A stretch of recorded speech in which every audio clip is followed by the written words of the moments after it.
नमस्कार दोस्तों, मैं अमित कुमार आप सभी को रेलवे हब में स्वागत करता हूं।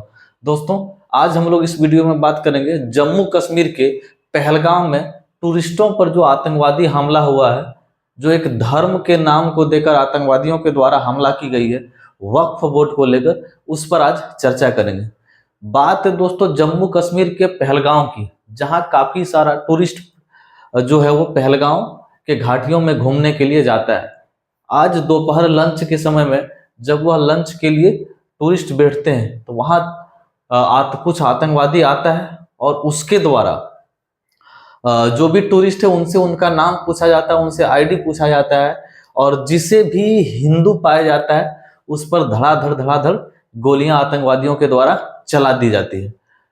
और पूरा का पूरा वो जो क्षेत्र है दोस्तों, चंद मिनटों में बम और जो गोले हैं दोस्तों, बंदूकों की बारूदों से दोस्तों, बंदूक और बारूदों से पूरा का पूरा वो क्षेत्र एरिया जो वो दहशत में फैल जाता है। और करीब करीब दोस्तों अभी की सूचना के अनुसार करीब करीब 20 से 25 टूरिस्ट की मौत हो जाने की खबर आ रही है, जबकि आधिकारिक रूप से सरकार के द्वारा घोषणा ये किया गया कि अभी 16 जो है वो 16 की मौत हो गई है और उसकी डेड बॉडी का पहचान भी कर लिया गया है। जिसमें दोस्तों जो टूरिस्ट प्लेस है वो महाराष्ट्र के टूरिस्ट प्लेस भी थे, यूपी के भी थे, कर्नाटक का भी था, गुजरात का भी टूरिस्ट प्लेस मिला है दोस्तों। उसके बाद हमारे पड़ोसी मुल्क जो हमारा पड़ोसी देश है नेपाल, वहाँ का भी टूरिस्ट मिला है। यहाँ तक कि यूएई का एक जो हिंदू ही कौम का व्यक्ति था उसको भी मौत के घाट उतार दिया गया है। तो वहाँ जो भी टूरिस्ट प्लेस बच गया, जो आसपास में जो थोड़ा सा घाटी से दूर था उस समय, वो जो बच गया उसके द्वारा ये कहा जा रहा है, उन्होंने जिस घटना को जो देखा सामने से, उनके द्वारा ये कहा जा रहा है कि आतंकवादियों के द्वारा जो है वो सबका नाम पूछ पूछ कर मतलब गोली मारा गया है, और जिसे भी हिंदू पाया, जो हिंदू के अलावा बाकी था उसे छोड़ दिया गया है। और बाकी जब लास्ट में घटना ज्यादा हो जाती है तो फिर जाकर धीरे धीरे वो अनाधुन तरीके से गोलियां चलाने लगते हैं।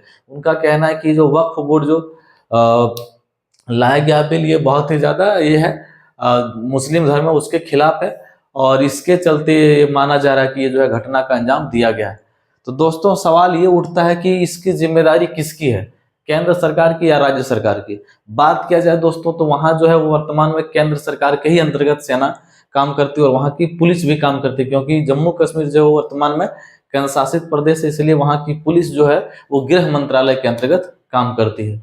तो पुलिस की नाकामी है और दोस्तों सरकार की भी नाकामी मानी जा सकती है।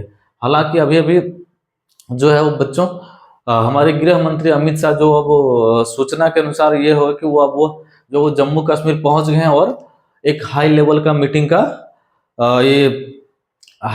का मीटिंग अभी वो वहां कर रहे हैं, और पूरा का पूरा घटना को वो ये अपने जायजे में ले रहे हैं, और उनके बाद करा कि इस पर जो वो सख्ती से कार्रवाई की जाएगी। और पुलवामा घटना के बाद आज का जो घटना है वो दूसरा सबसे बड़ा घटना है जो हुआ है दोस्तों। और कब तक ये देश में चलता रहेगा, ये पूरा का पूरा देश सरकार से जानना चाहता कि ये धर्म के आधार पर ये जो जिहादी लोग हैं, ये जिहादी मानसिकता के लोग हैं, ये कब तक इस तरह की अत्याचार को करते रहेंगे और हम लोग सहते रहेंगे? पूछता है भारत, पूछता है देश कि ये कब तक ऐसा चलता रहेगा। वहां जम्मू कश्मीर दोस्तों पता है कैसे कश्मीरी जो पंडित थी वहां उसको खदेड़ कर भगाया गया, लेकिन किसी के द्वारा भी कोई सवाल जवाब नहीं पूछा गया। और समय समय पर देखते होंगे दोस्तों, इस बार जो वहां कश्मीर में चुनाव हुआ था और जो वहां पत्रकार थे जो जाकर वहां कवरेज कर रहे थे, तो वहां के जो रहने वाले बसिंदे मुस्लिम लोग उनके अंदर किस तरह का जहर फैला था, वो हिंदुओं के खिलाफ किस तरह के बयान दे रहे थे कि यहाँ कोई मंदिर नहीं बना सकता है, कोई मूर्ति नहीं बना सकता है, कोई भी हिंदू यहाँ आकर नहीं रह सकता है, नहीं तो उसे हम गोली मार देंगे, क्योंकि ये जो है वो मुस्लिमों का क्षेत्र है, हम लोगों का क्षेत्र है, या हमारे लिए पवित्र क्षेत्र है, यहाँ कोई हिंदू आकर हमारे धर्म को दूषित नहीं कर सकता है। तो इस तरह की मानसिकता वाले लोग जो है दोस्तों वहाँ मैक्सिमम रहते हैं। तो भारत जैसे धर्मनिरपेक्ष देश में इस तरह की मानसिकता वाले लोगों को यदि जगह दिया जा रहा है, शरण दिया जा रहा है, तो सोचने वाली बात है। अभी कुछ ही दिन पहले दोस्तों मुर्शिदाबाद में बंगाल में जो घटना हुई वो तो एक अलग ही घटना थी दोस्तों। मुर्शिदाबाद जो है वो अब एक अलग तरह का ही वहाँ जो वायलेंस देखने को मिल रहा है।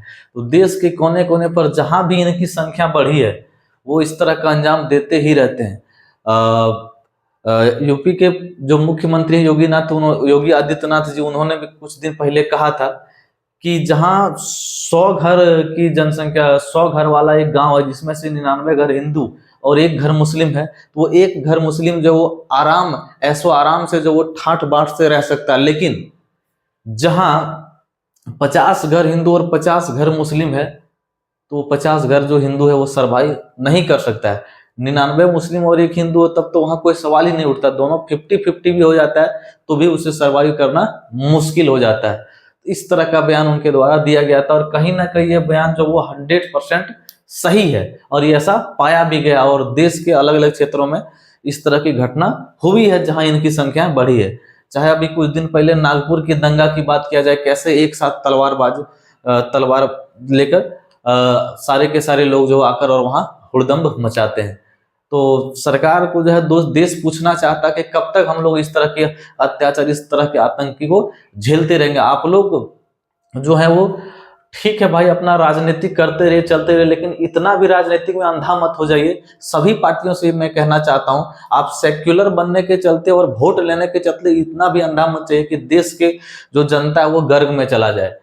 आखिर ये जिम्मेदारी किसका है? देश की जनता आपको ही चुनता है, चाहे वो किसी भी पार्टी को, हर एक पार्टी को हम कहना चाहते हैं, ना सिर्फ बीजेपी, कांग्रेस आपको भी सोचना होगा। आज जो ये कारनामा हो रहा है देश में, इस तरह की घटना को अंजाम अगर ये दिया जा रहा है तो कहीं ना कहीं सबसे ज्यादा योगदान है तो वो कांग्रेस का। आपने ही इस चीज को बढ़ावा दिया था वोट की तुष्टीकरण में।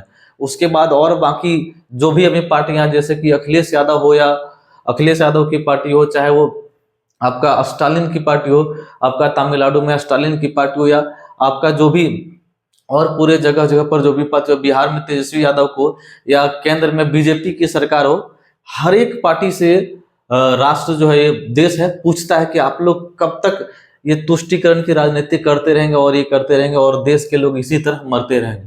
हालांकि अभी कर्नाटक के जो सरकार है उनके द्वारा इमरजेंसी मीटिंग बुलाया गया, आपातकालीन मीटिंग बुलाया गया और इस पर बोला गया कि सख्त कार्रवाई की जाएगी। देखते हैं दोस्तों क्या होता है। लेकिन सरकार, पक्ष विपक्ष और जितनी भी पार्टियां, सबसे भारत की जनता पूछता है कि कब तक हम लोगों को इस तरह की घटना झेलना पड़ेगा, कब तक सहना पड़ेगा, कब तक सरकार के द्वारा कोई कदम नहीं उठा जाएगा, कब तक ये जिहादियों के द्वारा इस तरह के घटना को अंजाम दिया जाएगा।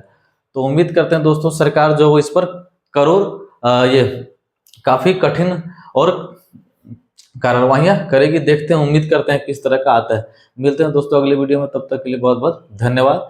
जो भी परिवार जन का व्यक्ति उस घटना में घायल हुआ या जिनकी मृत्यु को प्राप्त हुई, उनके परिवार से मेरी ओर से काफी सहानुभूति, भगवान से प्रार्थना करते हैं कि उन्हें इस दुख की घड़ी से निकलने की मार्ग दे। मिलते हैं दोस्तों अगले वीडियो में, तब तक के लिए बहुत बहुत धन्यवाद। जय हिंद, वंदे मातरम।